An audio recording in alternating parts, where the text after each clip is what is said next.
Prvý československý stíhací letecký pluk bol ako prvá československá zahraničná jednotka presunutý zo Sovietskeho zväzu na povstalecké územie Slovenska.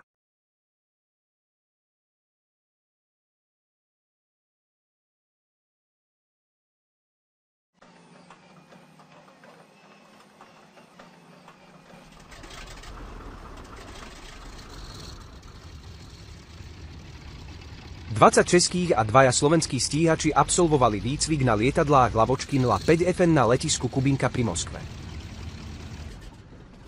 Pluk preletel na Slovensko 17. septembra 1944. Hneď nasledujúci deň veliteľ pluku štábny kapitán František Fajtl využil informáciu povstaleckého pilota kombinovanej letky rotmajstra Františka Cipricha. Ten vykonal prieskum letiska Piešťany, kde zistil prítomnosť asi 30 nepriateľských lietadiel.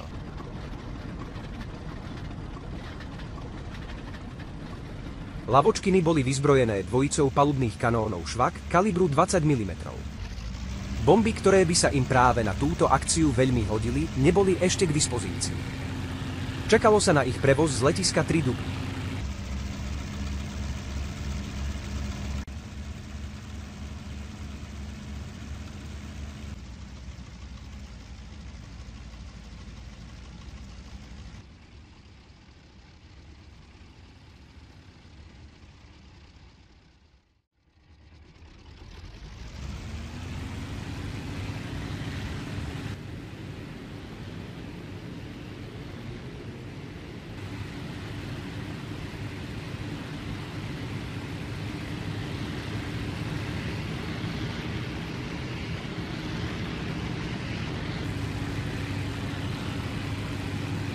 Lavočkiny vyštartovali z poľného letiska Zolná podvečer o 18:10 a nabrali kurz na 100 km vzdialené Piešťany.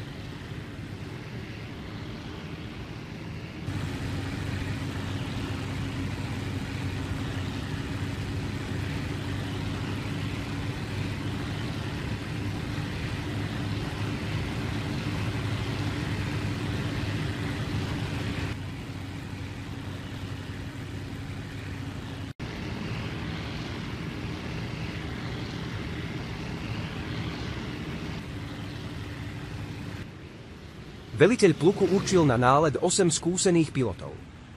V skupine vedenej nadporučíkom Josefom Stehlíkom boli podporučíci Stanislav Hlučka, Leopold Šrom, Antonín Vendl, Ladislav Valoušek, Bohuslav Mráz, Jan Skopal a rotmajster Ľudovít Dobrovodský.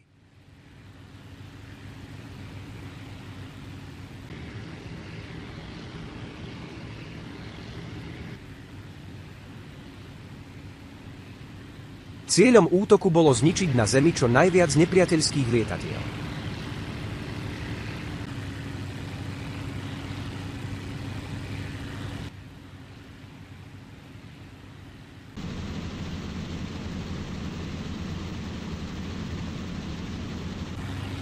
Po tom, čo skupina preletela údolie Hrona, sa ponad Vtáčnik dostala do údolia rieky Nitry.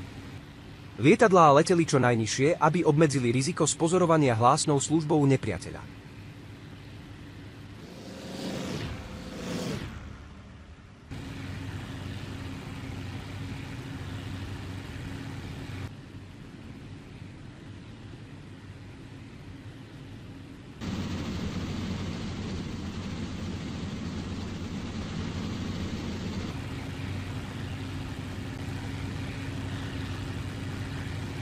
Po prelete Považského Inovca sa pilotom otvoril výhľad na cieľ, Piešťanské letisko.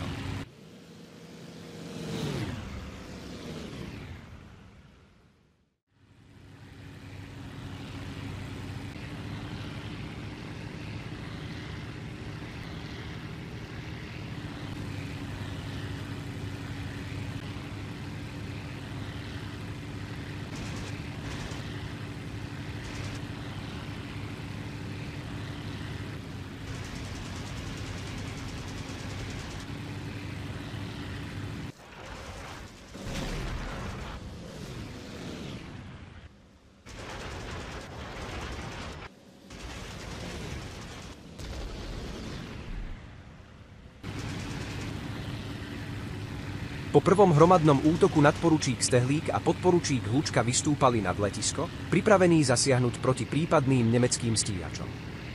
Protivník sa však neukázal a tak sa pripojili k pozemným útokom.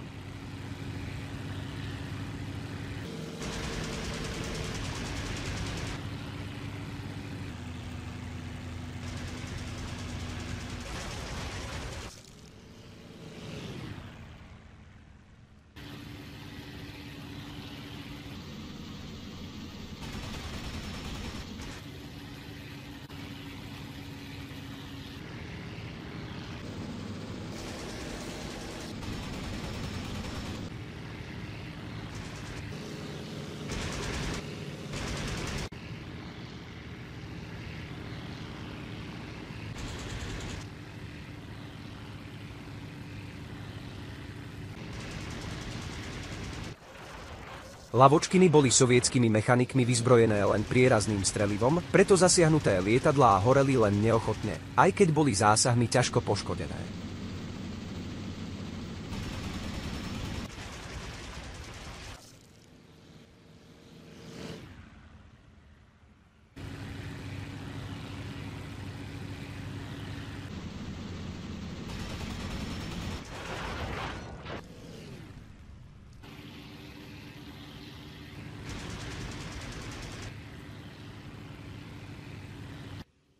Protilietadlová obrana letiska začala strieľať až ku koncu náletu a bola rýchlo umlčaná. Jedno postavenie flaku zničil presnou dávkou podporučík Skopal.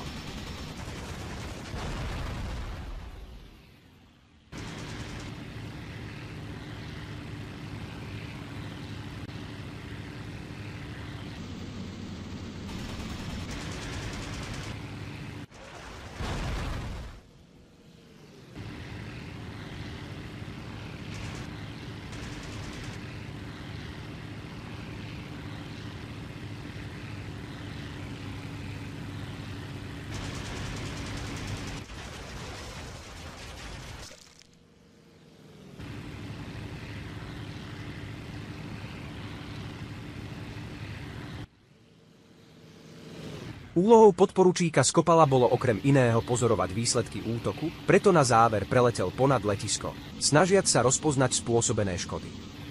Počas preletu ponad mesto spozoroval v uliciach mávajúcich ľudí a v eufórii z úspešného náletu vytočil nad mestom výkrut.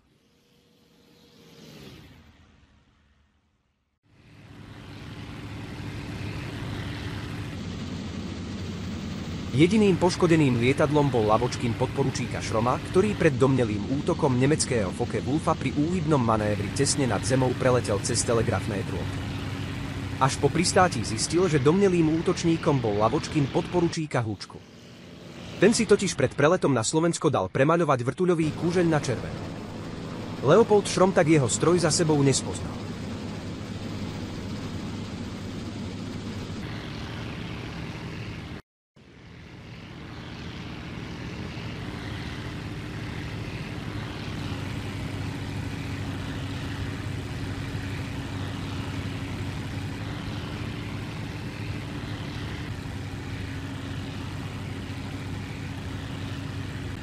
Po skončení náletu sa stíhači sústredili v priestore obce Radošiná a odleteli na zónu.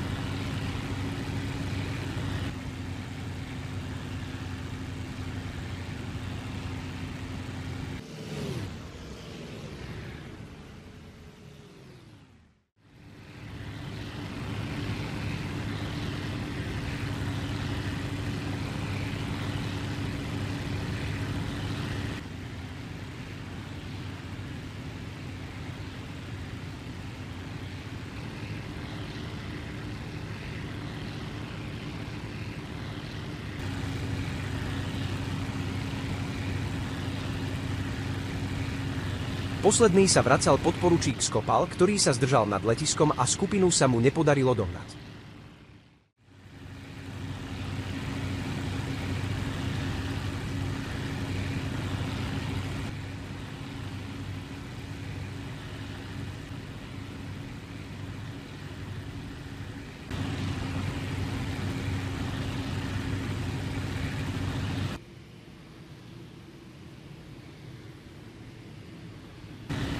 Po prílete formácie nad poľné letisko Zolná lietadlá jednotlivo nasadili na pristátie.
Ako posledný pristál podporučík Skopal.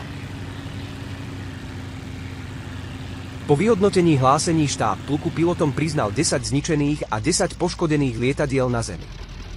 Veliteľ František Fajtl po rokoch označil túto akciu ako najúspešnejšiu zo všetkých, ktoré pluk vykonal po dobu svojej činnosti.